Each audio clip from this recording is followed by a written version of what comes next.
Hey, what's up, traders that watch this video for Friday, February 14th? The SPY gapped down today, but had a really nice rally before settling a little bit below its highs, but still, again, broken record, a very, very strong market. For those of you that weren't in chat today, I'm going to highlight a couple calls. Let's go to 5-minute candles.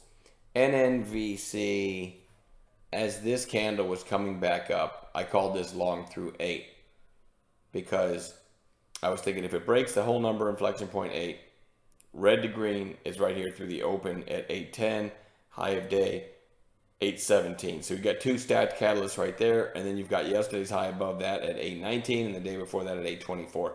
So you really had 3 or 4 just stacked catalysts. Got long right there at 8. Scaled out into that, and really this little trade made my day. Now think about this for a minute. It moved up 48 cents from my entry, and I thought that was a good call. And now let's segue to Tesla, which moved up $48 from Wayne's call. He stole my thunder. I was happy with the NNVC trade. Called 770, or Tesla right here through, not this pop, but right here through 770. And it ended up going to 818, $48. Unbelievable call. And I think he sold some for the bulk of that. I actually saw Rolf today sold it at the very top. He had an offer out at 818 and got filled. I think he said he got, I hate to be misquoted, I think he said he got 23R or something like that. Something crazy. 23 times his risk. Anyway, huge call by Wayne. So that was 2 highlights from the day.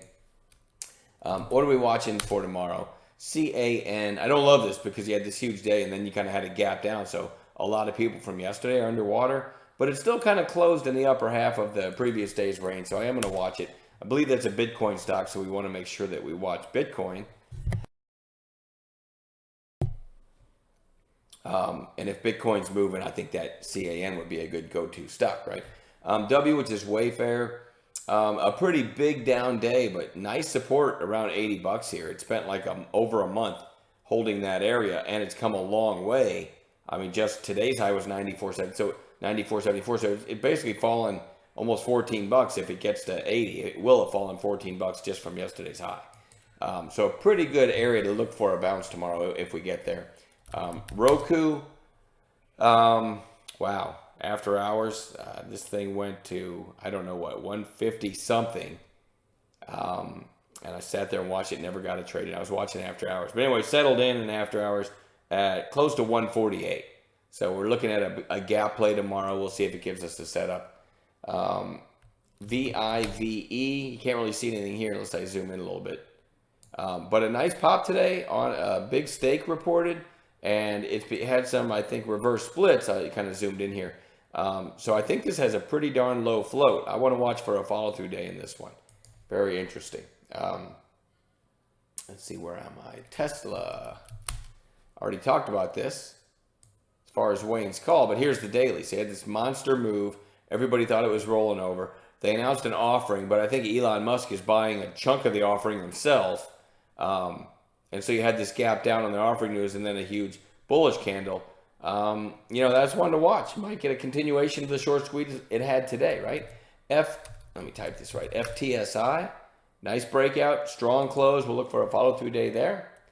Glue, GLUU, big pop back here. Came down for 3 or 4 days and then a nice secondary pop. Still has some catalysts above, so we'll see if we get a red to green or something along those lines in glue. Tcon really isn't in play, but I like the chart. So, and I had it on watch yesterday, the day before. I'm gonna put it back on watch. But we need to see volume come in. Maybe over the half, maybe over 450 is enough. When volume comes in, and then it can make a run at this recent high of 480, and certainly over that it looks good. I would note the 200 days at 465. Keep in mind, I don't love this one. I really want to see kind of news before I'll play that one. REXN, big pop, inside day again. So we're going to watch that one. Work. This one and Zoom, both very strong. I think they could almost be called coronavirus plays because, they're basically connecting people without having to be in person. And Work also had a headline about IBM has gone to work fully. Now that's been going on for a while, so it was kind of a misleading headline. But I think now finally their entire staff at IBM uses Slack, which is as simple as Work. And it sold off. It gapped down after that, after people realized IBM's been using them for a long time. But still, it's holding up really well, and it is a good headline, right?